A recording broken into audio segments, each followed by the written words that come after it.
여러분, 헌금이라는 말을 들으면 마음이 어떠신가요? 혹시 가슴 벅찬 기쁨이나 감사함보다는 마음 한구석에 느껴지는 어떤 묵직한 부담감이나 의무감이 먼저 떠오르지는 않으신가요? 사실 많은 분들이 비슷하게 느낀다고 해요. 오늘 이종수님의 저서 십자가와 헌금을 길잡이 삼아서 이 헌금이라는 행위가 어떻게 하면 부담에서 벗어나 우리 삶의 진정한 축복이 될 수 있는지 그 구체적인 방법을 함께 찾아가 보려고 합니다. 참 이상하죠?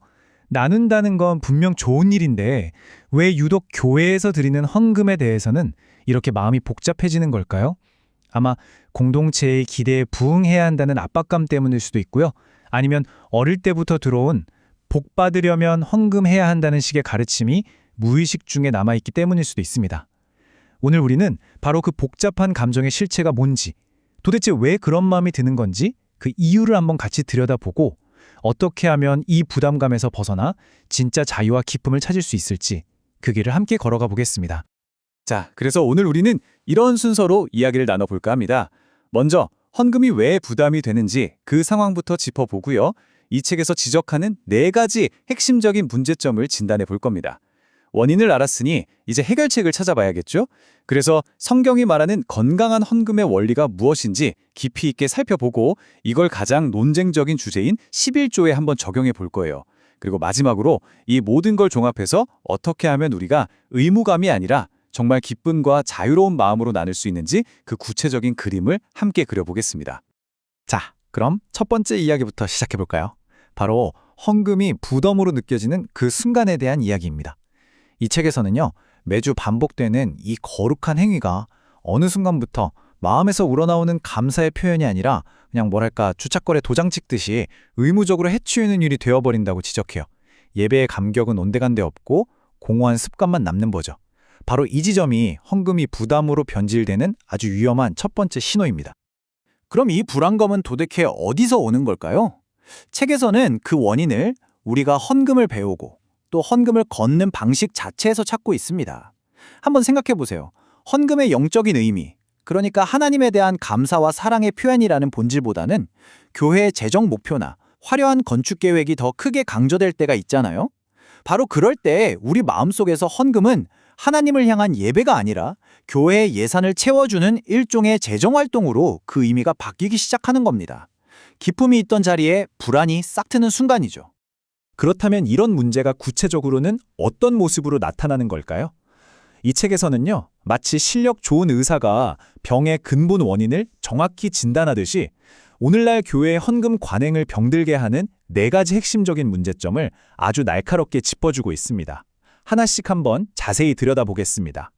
이 4가지 문제는 사실 서로 꼬리에 꼬리를 물고 다 연결되어 있습니다. 첫째, 잘못된 가르침. 이건 헌금을 마치 하나님께 투자해서 더 큰 물질적인 복을 받아내는 일종의 거래처럼 여기게 만드는 겁니다. 둘째, 조종하려는 방법. 이건 사람들의 죄책감이나 감정을 자극해서 헌금을 하도록 압박하는 거죠.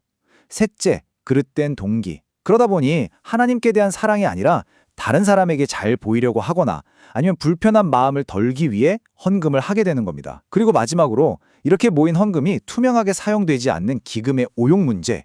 이건 앞선 모든 과정에 대한 불신을 낳는 치명적인 원인이 되죠. 바로 이 4가지가 헌금의 본질을 왜곡하는 핵심 요인들입니다.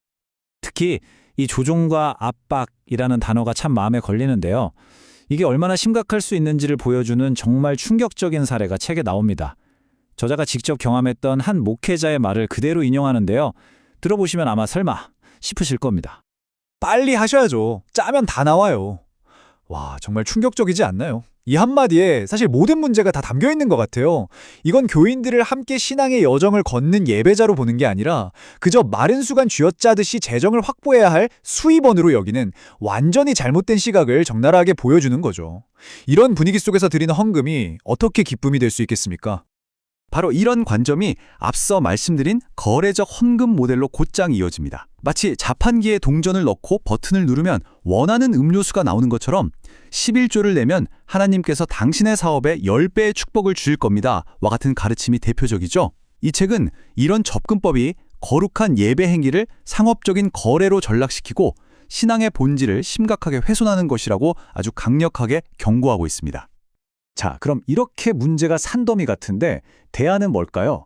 해답은 어디에 있을까요? 이 책은 아주 명쾌하게 이야기합니다.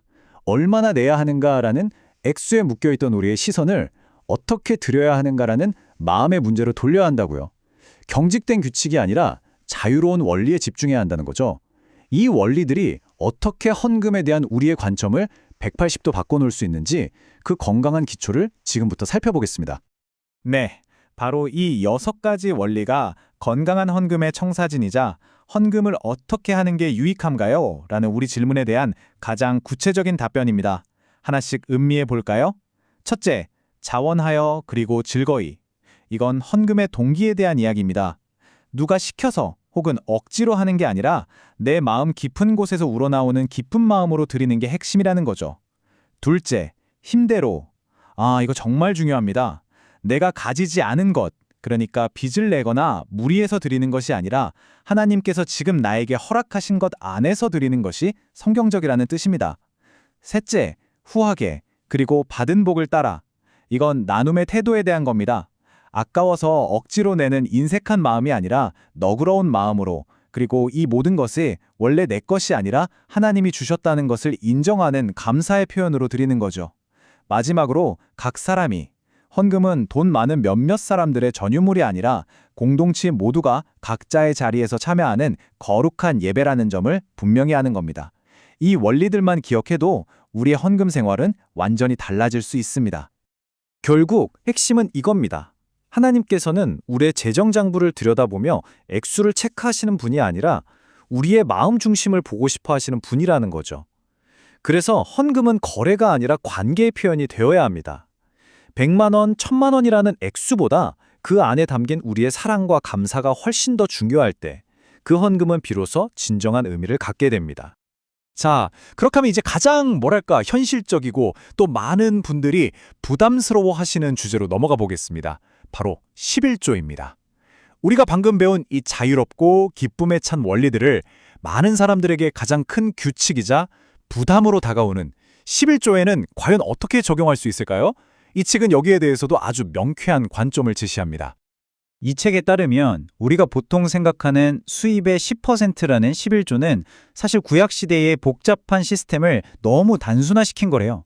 원래 구약의 11조는 성전을 유지하고 성직자들의 생활을 지원하고 또 공동체의 가난한 이들을 돕는 등 아주 다양한 목적을 가진 복합적인 나눔 제도였습니다.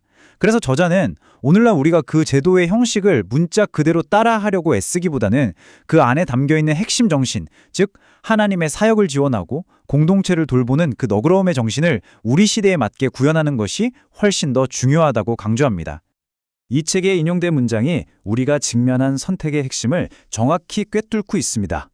율법의 세세한 조항에 집착했던 바리새인들처럼 11조 액수와 규칙에 얽매여서 했나 안 했나를 따질 것인가? 아니면 그 법이 원래 의도했던 더 큰 가치, 즉 자유와 사랑의 정신을 우리의 삶 속에서 실천할 것인가? 이것이 바로 우리 각자가 내려야 할 선택이라는 거죠. 바로 이 지점에서 정말 슬픈 아이러니가 발생합니다.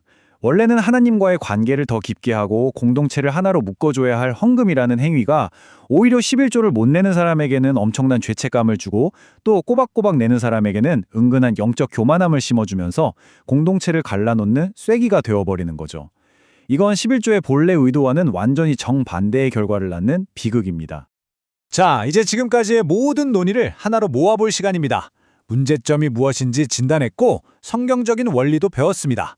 그렇다면 이제 우리의 목표는 단 하나입니다.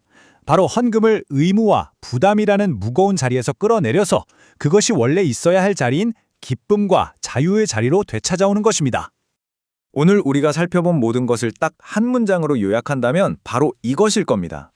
이 책에 따르면 진정한 기독교의 헌금은 내가 무언가를 얻어내기 위해 드리는 행위가 아니라 내가 이미 받은 헤아릴 수 없는 은혜에 너무 감사해서 드리는 자발적인 응답이라는 겁니다. 바로 이 관점의 전환, 이게 전부입니다. 이 생각의 전환이 일어날 때 헌금은 더 이상 금융거래가 아닌 살아있는 예배 행위가 되고요. 액수보다 마음이 중요해지며 경직된 규칙이 아니라 너그러움과 사랑의 정신이 우리를 자유롭게 이끌게 될 겁니다. 그래서 이 책은 마지막으로 우리 각자의 마음을 향해 이 질문을 던지며 끝을 맺습니다. 지금 당신의 헌금은 의무감의 표현입니까? 아니면 주체할 수 없는 자유로운 감사의 표현입니까? 이 질문에 대한 여러분 자신의 솔직한 답을 찾아가는 그 과정이 어쩌면 헌금을 평생의 부담에서 진정한 축복으로 바꾸는 가장 중요한 첫걸음이 될지도 모르겠습니다. 오늘 이 이야기가 여러분께 그런 귀한 계기가 되었기를 진심으로 바랍니다. 들어주셔서 감사합니다.